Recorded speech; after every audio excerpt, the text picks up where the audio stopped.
Monsieur le recteur de l'Université Saint-Joseph, Madame la rectrice de l'Université La Sagesse, Monsieur le bâtonnier que je viens de vous voir, Mesdames, Messieurs les vice-recteurs, Madame le doyen, Monsieur le doyen, chers collègues, chers amis. Ce passage de témoin est singulier.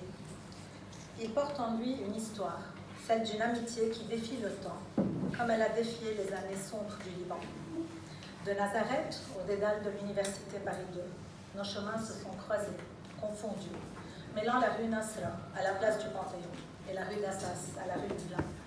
C'est l'histoire d'une passion pour le droit, ses maîtres, sa richesse, de rencontres, d'épreuves, de résultats, de débats interminables, de conférences, de colloques, de nuits sans sommeil et sans répit.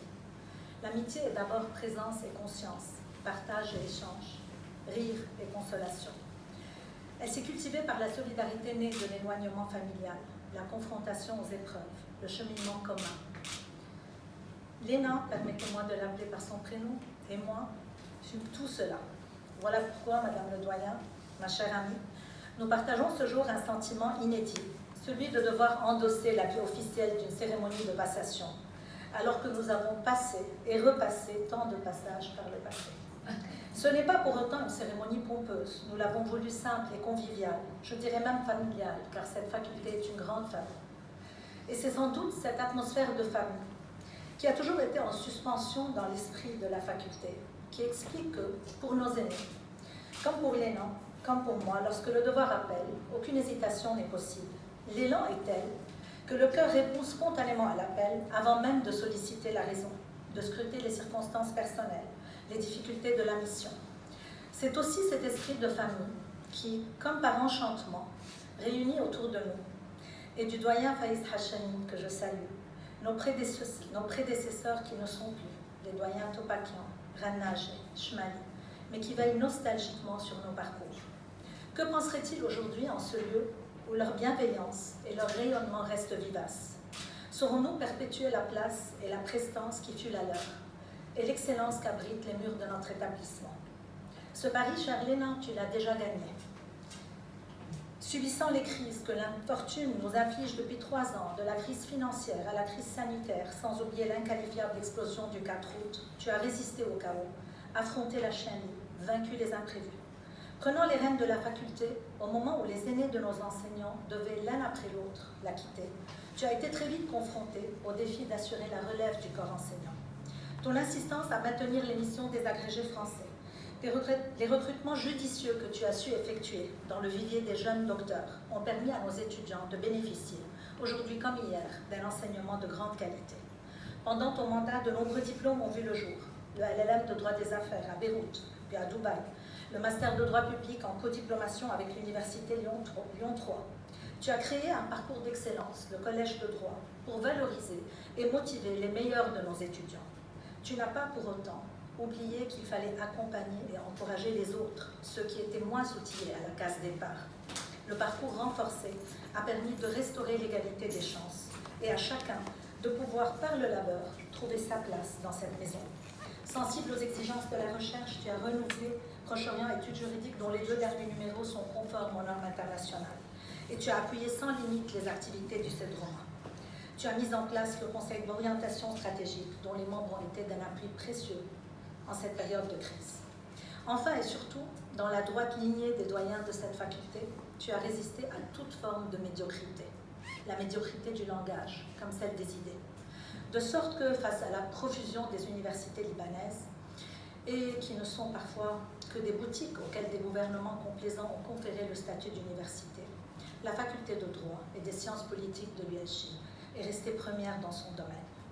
Un ami avocat qui, lors d'un dîner il y a quelques années, critiquait notre faculté et louait la diversité de formations offertes par d'autres universités concurrentes, je me suis contentée de demander si ta fille ou ton fils devait faire le droit, où l'inscrirais-tu donc? Il m'a répondu, mais à l'USJ, voyons, bien entendu. J'avais eu en 2 mots la confirmation de ce que tous savaient déjà. À la faculté, nulle place au clientélisme et au piston. À la faculté, nous ne voulons pas former de simples techniciens. En inculquant à nos étudiants l'esprit critique, nous cherchons à leur donner cette hauteur de vue qui seule permet de comprendre les fondements, de percevoir les incohérences et les injustices, de reconnaître le beau et le vrai. Dans ce Paris, Charlène, tout te prédestinait à réussir. Il y avait là d'abord ton brillant parcours, 1 an après avoir soutenu une thèse remarquable sous la direction du professeur Yves Lequette. Tu étais reçue première au concours d'agrégation, à la suite duquel tu as rejoint l'université de Lille 2 avant d'être élue en 2003 à l'université Paris 2, tout en assurant chaque année des enseignements à l'UHI. Il y avait là ensuite et surtout une personnalité singulière à laquelle l'hérédité paternelle n'est pas étrangère. Disons l'hérédité tout court, Madame Rana, je m'abonne. L'autorité sans la contrainte, la fermeté sans la rigidité, l'intransigeance sans le dogmatisme, la bienveillance sans la complaisance, la discrétion et l'humilité sans l'effacement, le courage sans l'imprudence, la mesure sans la tiédeur, jamais, la subtilité du verbe sans l'affectation, l'humour et l'esprit sans la moquerie. En bref, toutes les qualités de l'universitaire, le vrai et l'art de l'équilibre parfait. La main n'est point de fer, mais de platine, tandis que le velours du gant devient soie avec toi. Tu étais aussi un doyen à l'écoute, qualité sans doute acquise au sein d'une belle fratrie de 5 filles. J'en vois 2 ici. La porte de ton bureau, toujours ouverte aux enseignants, aux employés, aux étudiants, n'a été fermée qu'à ceux qui recherchaient des passe-droits. Dans ta mission, tu avais l'adhésion de l'ensemble du corps enseignant et tu as été admirablement secondé par notre collègue, le professeur Aïda Azal. J'aurais souhaité que la présence rassurante d'Aïda, sa compétence, son expérience, sa noblesse d'âme et de cœur puisse m'accompagner un petit bout de chemin encore. Et je regrette vivement, quoique la comprenant, son souhait d'être déchargée de cette fonction. Elle n'en garde pas moins, fort heureusement, ses multiples autres charges à la tête de la section de droit public, du Master 2 de droit public et de l'école doctorale. Sa relève sera, je n'en doute pas, magnifiquement assurée par notre collègue et amie Samia Asmal, dont la générosité à l'égard de la faculté est sans limite. Sous ton impulsion aussi, chère Léna, l'ensemble des services de la faculté a accompli ses fonctions, même aux heures les plus sombres de la crise. Et je tiens aussi à joindre ma voix à la tienne et à exprimer ma profonde reconnaissance. Notre indispensable secrétaire de faculté, Salma Djen, Salma, effectivement doyen des doyens, ainsi que Najla Salamé, Angela Jamati, René Rossan. Je sais d'ores et déjà combien je pourrais compter sur chacune d'entre vous, ainsi que sur l'assistance de mes collaboratrices du CEDROMA, Zenalisha et Heba Ahmadi. Ton pari est donc gagné, Charlène, même s'il reste encore à faire, car il reste toujours à faire. Ce n'est pas un fardeau que je reprends en ce jour, c'est un honneur, un champ à cultiver et une récolte à espérer. Nous sommes en temps de vendange, la vigne va bientôt s'éclaircir et il nous faudra vinifier le prochain millésime. Veiller à maintenir la qualité de l'enseignement, s'investir dans l'innovation et la recherche, mobiliser nos ressources, restructurer les équipes, développer nos outils de communication pour rendre nos formations plus visibles et nos activités plus attractives, élargir le conseil d'orientation stratégique pour accroître le rayonnement de la faculté et prospecter de nouvelles pistes de financement. Réformer dès cette année la maquette des programmes, non pas simplement en ajoutant ou en supprimant des matières, mais en repensant l'objectif même de la formation de nos étudiants. Quels étudiants voulons-nous? Développer l'éco-diplomation avec les universités étrangères, pour des formations existantes comme notre Master 2 de droit privé ou pour des formations à venir, je pense au début droit et santé dont tu as parlé. Renforcer les liens avec le monde professionnel, contribuer à notre tour à la formation continue des professionnels et participer activement au chantier que l'université va lancer en vue de l'accréditation américaine. Enfin, mettre en place ou consolider tous les projets ciblés favorisant l'intégration des étudiants dans la cité. Cette intégration est fondamentale et notre esprit fourmille de 1000 projets. Le pays est en profonde transformation et l'avenir incertain. Le Liban d'après 2019 ne sera plus jamais le même. Faut-il le regretter?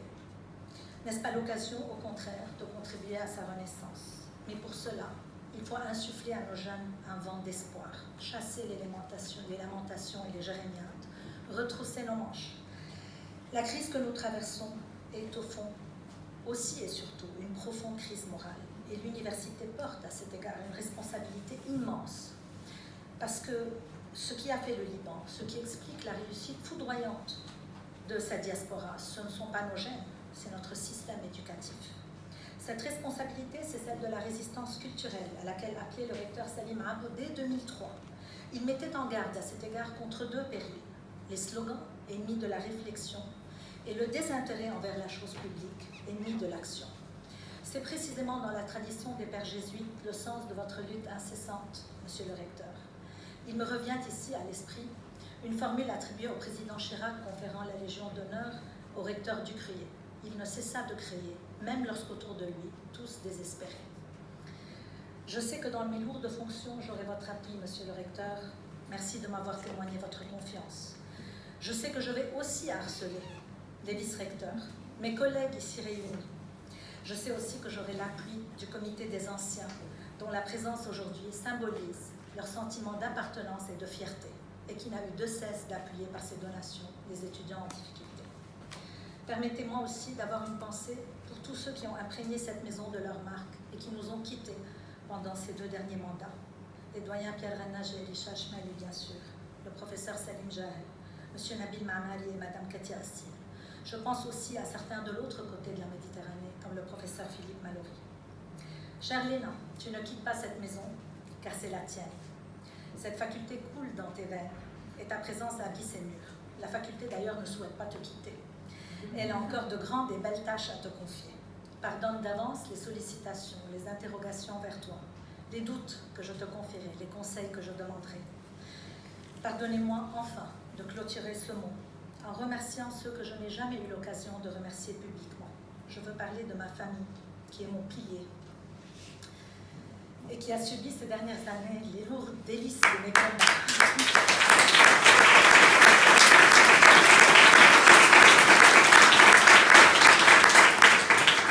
Je ne peux pas les nommer tous, bien sûr, mais je pense en particulier à Mona, ma mère, qui m'a appris l'altruisme, Daniel, mon mari, qui a toujours appuyé mes choix, sans jamais les approuver. Et Sarah Marie, ma fille, dans son regard, comme dans le regard de chacune de nos étudiants, je vois l'avenir de notre jeunesse. Cette jeunesse pour laquelle nous existons, car elle est au cœur de notre action, et que nous devons réconcilier avec le pays.